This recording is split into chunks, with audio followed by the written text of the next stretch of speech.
జగిత్యాల మున్సిపాలిటీలో మెజారిటీ ఉన్న బీఆర్ఎస్ పార్టీకి అవిశ్వాస సెగ తప్పడం లేదు. బల్దియా వైఎస్ చైర్మన్ గోలి శ్రీనివాస్ పై అవిశ్వాసం ప్రకటిస్తూ మెజారిటీ కౌన్సిలర్లు ఈ నెల 16న అధికారులకు లెటర్ అందజేశారు. దీంతో కలెక్టర్ శనివారం అవిశ్వాస నోటీస్ ఇచ్చి ఫిబ్రవరి 14న జరిగే మీటింగ్ కు హాజరు కావాలని సూచించారు. కాగా పార్టీకి పూర్తిస్థాయి బలం ఉన్న కౌన్సిలర్లు తిరుగుబాటు చేయడం జిల్లాలో హాట్ టాపిక్ గా మారింది.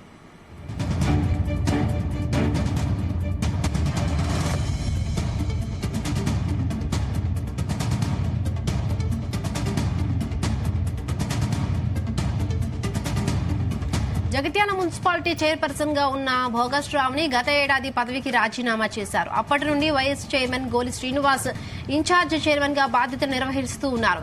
బీసీ మహిళకు చైర్మన్ పదవి రిజర్వ్ కాగా ప్రస్తుత కౌన్సిలర్లలో 3 బీసీ మహిళలు ఉన్నారు. గోలి శ్రీనివాస్ పై అవినీతి ఆరోపణలు రావడంతో బీసీ మహిళా చైర్పర్సన్ పదవిని ఓసీ సామాజిక వర్గానికి చెందిన వ్యక్తి అనుభవించడంపై మెజారిటీ కౌన్సిలర్లు అసంతృప్తిగా ఉన్నారు. ఇన్ఛార్జ్ చైర్మన్ మీద అవిశ్వాసం పెట్టే అవకాశం లేకపోవడంతో వైస్ చైర్మన్ నోటీస్ ఇచ్చినట్లుగా తెలుస్తోంది. కనీసం వైస్ చైర్మన్ ను గద్దె దింపితే ఇన్ఛార్జిగానైనా కొనసాగవచ్చని ఆశావహులు ప్లాన్ చేసుకుంటున్నారు. ఈ క్రమంలో కౌన్సిలర్ల మద్దతు కూడగట్టి అవిశ్వాస పత్రం ఇచ్చినట్లుగా తెలుస్తోంది. ఈ క్రమంలో మరొక ఏడాది పదవీ కాలం ఉండడం పార్టీ హైకమాండ్ నుండి స్పష్టత లేకపోవడంతోనే తాజాగా అవిశ్వాసం తెర మీదకు వచ్చినట్లుగా తెలుస్తోంది.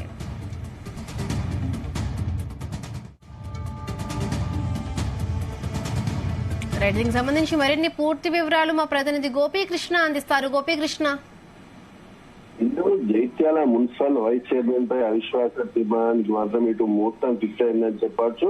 అయితే ఇటీవల కౌన్సిల్ అవిశ్వాస తీర్మానం కోసం సమావేశం ఏర్పాటు చేయాలని కోరుతూ ఇటు జిల్లా కలెక్టర్ యాస్మిన్ బాషా కూడా వినతి పత్రం అందజేశారు. అది ఈ నేపథ్యంలో మాత్రం అవిశ్వాసం కోసం మాత్రం కలెక్టర్ పూర్తి స్థాయిలో విచారించిన తర్వాత కౌన్సిలర్ల సంతకాలు అవన్నీ కరెక్టేనా కాదా అని వెరిఫికేషన్ చేసిన అనంతరం మాత్రం కలెక్టర్ అయితే ఓ నిర్ణయానికి వచ్చినట్టు కూడా తెలుస్తుంది. అయితే పూర్తి స్థాయిలో అవిశ్వాసం కోసం సమావేశాన్ని మాత్రం ఫిబ్రవరి 14 ఉదయం 11 గంటలకు సమావేశాన్ని మున్సిపల్ కార్యాలయంలో ఏర్పాటు చేస్తున్నట్టు కూడా ఉత్తర్వులు జారీ చేశారు. అయితే జగిత్యాల బల్దియా చైర్పర్సన్ గా ఉన్న భోగస్ శ్రావణి గత ఏడాది సమస్య క్రితం మాత్రం ఇటు అంతర్గత విభేదాలతో మాత్రం రాజీనామా చేశారు. అయితే అనంతరం మాత్రం జరిగిన పరిణామాల దృష్ట్యా బీజేపీ పార్టీలో ఆమె చేరారు. అయితే అప్పటి నుండి కూడా ఎన్నిక చైర్పర్సన్ ఎన్నిక అనేది ఇన్ఛార్జ్ చైర్మన్ గా ఉన్న గోలి శ్రీనివాస్ అప్పగించారు. అయితే అప్పటి నుండి కూడా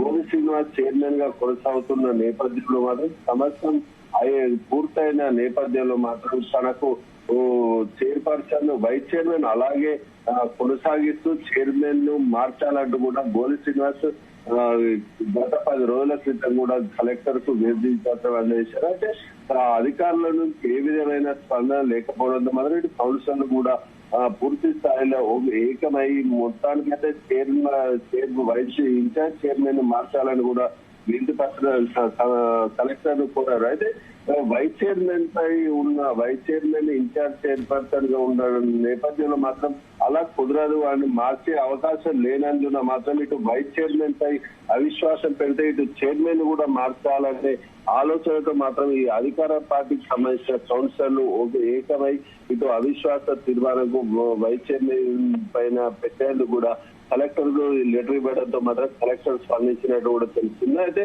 ఈ అధికార పార్టీగా ఇప్పుడు దాదాపు బీఆర్ఎస్ పార్టీగా స్థానిక ఎమ్మెల్యే బీఆర్ఎస్ ఎమ్మెల్యే ఉన్నప్పటికీ కూడా పాలక వర్గం మున్సిపల్ కు సంబంధించిన అధికంగా కూడా ఇటు బీఆర్ఎస్ కౌన్సిలర్లు ఉన్నప్పటికీ కూడా ఈ అవిశ్వాసం అనేది పెట్టడం మాత్రం స్థానికంగా సంచలనంగా మారిందని చెప్పవచ్చు. అయితే ఇటు అధికంగా ఉన్న బీఆర్ఎస్ కౌన్సిలర్లే ఏకమై ఇటు అదే పార్టీకి సంబంధించిన వైస్ చైర్మన్ మీద అవిశ్వాసం పెట్టడం ఏంటి కూడా అనుకుంటున్న పరిస్థితి అయితే కనిపిస్తుంది. అయితే సంవత్సరం కాలం నుంచి కూడా ఇటు అభివృద్ధి కుంటుపడుతుంది, ఇటు అవినీతి జరుగుతుందన్న నేపథ్యంలో మాత్రం బీఆర్ఎస్ సంబంధించిన పార్టీ కౌన్సిలర్లే ఆరోపించడం మాత్రం చర్చా విషయంగా మారిందని చెప్పవచ్చు. అయితే దాదాపు ఇటు గత ఏడాది జరిగిన పరిణామాల దృష్ట్యానే ఇటు ఎమ్మెల్యే సంజయ్ కుమార్ కు తలనొప్పిగా మారడంతో ఇప్పుడు మరో కొత్త తలనొప్పి మారిందని చెప్పవచ్చు. అయితే భోగస్ శ్రావణి చైర్పర్సన్ గా ఉన్న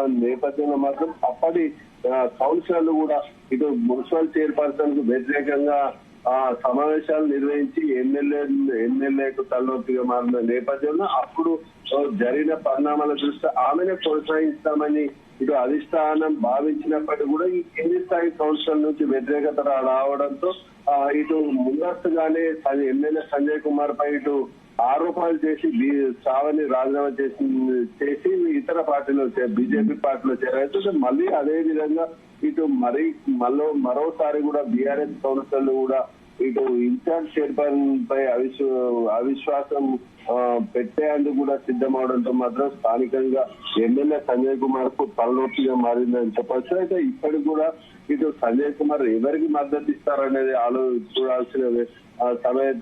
అయితే దాదాపు ముగ్గురు కూడా ఇటు చైర్పర్సన్ పై పోటీ పడుతున్నట్టు కూడా మనకు సమాచారం అందుతున్న నేపథ్యంలో మాత్రం ఇటు వైస్ చైర్మన్ అవిశ్వాసం అయిన అనంతరం మాత్రం చైర్పర్సన్ ను ఏ విధంగా ఎన్నుకుంటారు అనేది అధికారులు నిర్ణయించే అవకాశం ఉంది. అయితే వైస్ చైర్మన్ కూడా దాదాపు నలుగురు పోటీలో ఉన్న నేపథ్యంలో మాత్రం చైర్పర్సన్ కు ముగ్గురు పోటీ పడుతున్నట్లు కూడా మనకు ప్రాథమిక సమాచారం అవుతుంది. దాదాపు 29 మంది ఈ కౌన్సిలర్లు అవిశ్వాసం కోసం నోటి దాదాపు సంతకాలు చేసినట్టు కూడా కలెక్టర్ ఇచ్చిన నోటిఫికేషన్ మాత్రం ఉంది. 29 మంది కౌన్సిలర్లు అవిశ్వాసం కోరుతున్నట్లు కూడా కలెక్టర్ ఉత్తర్వులు జారీ చేశారు. దీంట్లో మాత్రం ఎవరికి పట్టం కడతారనే విషయం అయితే మనం వేచి చూడాల్సిన ఉంది. అది ఎవరికి మద్దతు ఇవ్వాలా అనేది మాత్రం ఇది అధిష్టానం చూసుకుంటుందా, మరి ఇప్పుడు ఎమ్మెల్యే సంజయ్ కుమార్ ఎవరికి మద్దతు తెలుపుతా అనేది మాత్రం